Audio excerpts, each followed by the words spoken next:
मिक्सरच्या भांड्यामध्ये भेंडी घालून कोणती रेसिपी असेल, तुम्हालाही प्रश्न पडला असेल ना. तर मंडळी, आज ना एक छान अशी झणझणीत पारंपरिक रेसिपी वेगळ्या पद्धतीने करणार आहोत. ते तुम्हाला पुढे समजेलच. त्यासाठी आपल्याला खास करून इथे भेंडी घ्यायची आहे.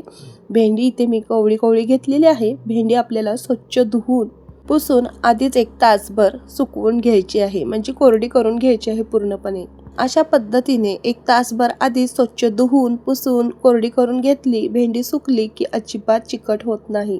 आणि खास करून आज तर आपल्याला भेंडी पूर्णपणे कोरडी पाहिजे, कारण आपण मिक्सरच्या भांड्यात घालून ती वेगळ्या पद्धतीने करणार आहोत. भेंडी तर आपण स्वच्छ धुवून पुसून कोरडी करून घेतलेली आहे. ती आपल्याला आता छोट्या छोट्या तुकड्यामध्ये कट करून घ्यायची आहे. अशा पद्धतीने भेंडीचा वरचा देठ आणि खालचा थोडासा टोक तो काढून टाकायचा. याचे 1 ते 2 इंचाचे किंवा अर्धा इंचाचे तुकडे करून घ्यायचे आहेत. त्यामुळे भेंडीमध्ये आतमध्ये किडा असेल तर कळेल. एक प्लेट घेतली आणि प्लेटमध्ये अशा पद्धतीने भेंडी मी कट करून ठेवलेली आहे. आज मी तुम्हाला एक नवीन पद्धतीने रेसिपी दाखवत आहे. यापूर्वी तुम्ही ही रेसिपी कधी केली का? पूर्ण रेसिपी पाहून नक्की कमेंट करून सांगा. त्याचबरोबर हा भेंडीचा नवीन प्रकार तुम्ही कुठल्या गावातून किंवा कुठल्या शहरातून पाहत आहात ते नक्की मला कमेंट करून सांगा. गवारीवर बेसन टाकून भाजी जी बनवली आहे त्या भाजीला तुम्ही भरपूर प्रेम आणि प्रतिसाद दिलात. त्याचप्रमाणे या भाजीलाही भरपूर प्रतिसाद मिळू द्या अशी अपेक्षा आहे. तर मंडळी, इथे बघा 1 ते अर्धा इंचामध्ये अशी कट करून ठेवली आहे पूर्ण भेंडी. यातील सर्व भेंडी मी नाही घेणार आहे. 2 भाज्या करणार आहे याच्यामध्ये. यातील मी अर्धीच भेंडी घेत आहे. तर बघा, या पद्धतीने भेंडी मी अशी कट करून घेतलेली आहे. आता काय करायचं आहे, ही अशीच ठेवून द्यायची आणि आपल्याला एका कढईमध्ये ना 2 मूठ शेंगदाणे घ्यायचे आहे. शेंगदाणे इथे तुमच्या आवडीप्रमाणे तुम्ही घेऊ शकता. 2 मूठ म्हणजे अर्धी वाटी शेंगदाणे इथे मी घेऊन 1 मिनिटभर खरपूस असं मंद आचेवर भाजून घेतलं. तर हे भाजलेले शेंगदाणे आपल्याला एका प्लेटमध्ये बाजूला काढून घ्यायचे आहेत. आणि त्याच कढईमध्ये इथे 2 पळी तेल घालायचं आहे. भेंडी म्हटलं तर काही जणांचा जिव्हाळ्याचा प्रश्न, तर काही जणांना भेंडी अजिबात आवडत नाही. खास करून लहान मुलांना भेंडी भरपूर आवडते. पण मोठे अशी मंडळी आहेत की भेंडी बघितलं की नाकतोंड मोडायला लागतात. तर यांच्यासाठी खास करून आज रेसिपी मी शेअर केली आहे. या पद्धतीने भेंडी बनवतील तर ना भेंडीच्या प्रेमात पडल्याशिवाय राहणार नाहीत. स्वतःच भेंडी न आवडणारे किलो भेंडी नक्कीच घेऊन येतील. ते आपण कढईमध्ये 2 पळी तेल घेतलं. तेल तापल्यानंतर त्यामध्ये जिरं टाकलं. जिरं फुलल्यानंतर त्यामध्ये आपण मगाशी कट करून म्हणजे चिरून ठेवलेली भेंडी यामध्ये टाकली. आणि आता 1 मिनिटभर भेंडी छान अशी यामध्ये परतवून घ्यायची आहे. भेंडी एकदम कोरडी असल्यामुळे अजिबात चिकटपणा नाही आहे त्याला, कारण भेंडी आपण स्वच्छ धुवून पुसून 1 तासभर आधीच सुकवून घेतली आहे. पूर्णपणे कोरडी करून घेतलेली आहे. भेंडी ना आधीच आतून चिकट असते, तुम्हाला तर माहितीच आहे. आणि भेंडीला पाण्याचा अंश लागला की पूर्ण गिळगिळी तशी होते भेंडी, म्हणूनच आपण कोरडी करून घेतलेली आहे. आणि दुसरी गोष्ट म्हणजे तेलात व्यवस्थित परतली की पूर्णपणे भेंडीचा चिकटपणा आतल्या बाजूनेही नाहीसा होतो. म्हणूनच 1 मिनिटभर भेंडी छान अशी तेलामध्ये परतवून घेत आहे. आता तुम्हाला मी ज्या मिरच्या दाखवल्या आहेत ना, त्या अजिबात तिखट नाहीत. त्याच मिरच्या स्वच्छ धुवून पुसून कोरड्या करून घेतलेल्या आहेत आणि त्याचे तुकडे करून घेतलेले आहेत. त्याच आपण भेंडी भाजताना त्याच्या मध्यभागी सगळ्या टाकल्या. या पोपटी मिरच्या आहेत, ह्या अजिबात तिखट नसतात. त्याचबरोबर चवीलाही खूप छान लागतात. इथे मी 12-13 मिरच्या घेतलेल्या आहेत. तुम्ही मिरची तुमच्या आवडीप्रमाणे इथे कमी जास्त करू शकता, किंवा तुम्हाला जास्त प्रमाणात तिखट खायला आवडत असेल तर इथे तुम्ही तिखटवाली मिरचीही तुमच्या आवडीप्रमाणे वापरू शकता.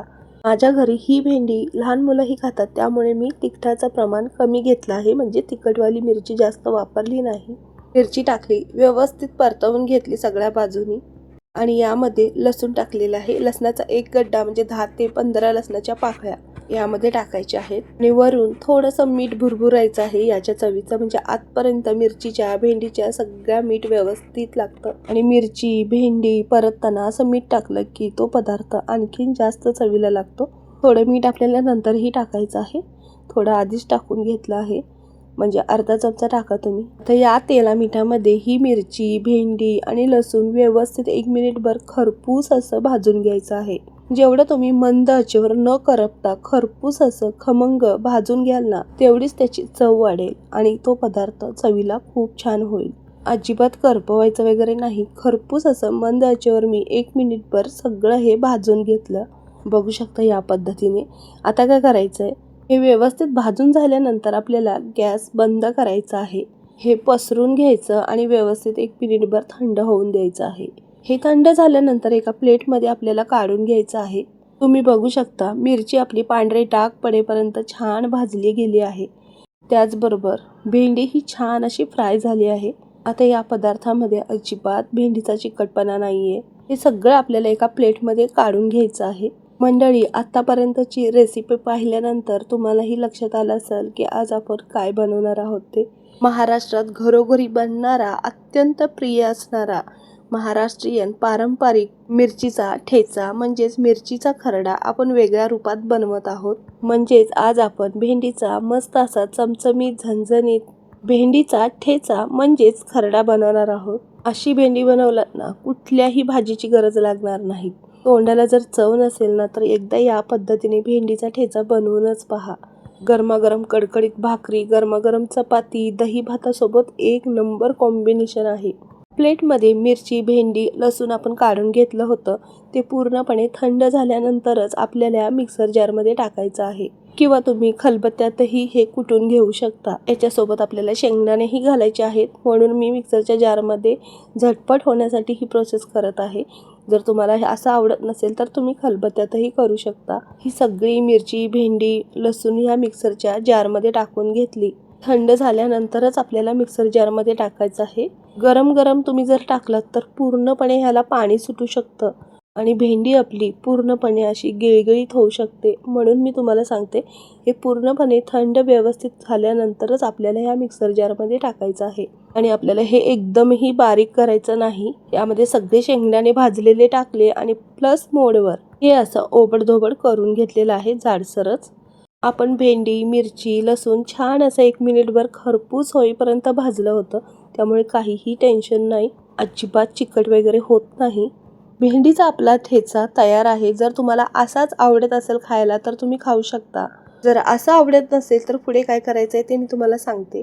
काय करायचं माहिती आहे का, तीच कढई आपण घ्यायची ज्या कढईमध्ये आपण भेंडे वगैरे भाजून घेतले आहे.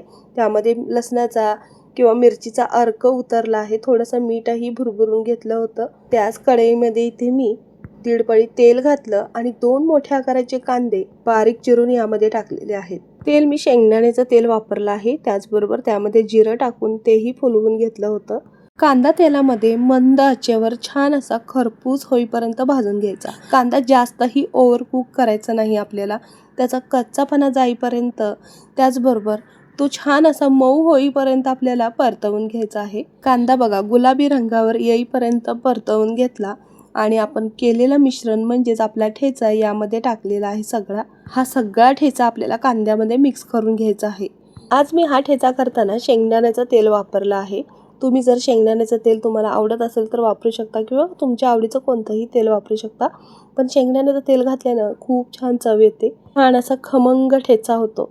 आता या कांद्यामध्ये सगळा ठेचा व्यवस्थित मिक्स करून घेतला आणि मंद आचेवर आपल्याला हे व्यवस्थित छान असं मिक्स करत करत 1 मिनिटभर परतवून घ्यायचं आहे.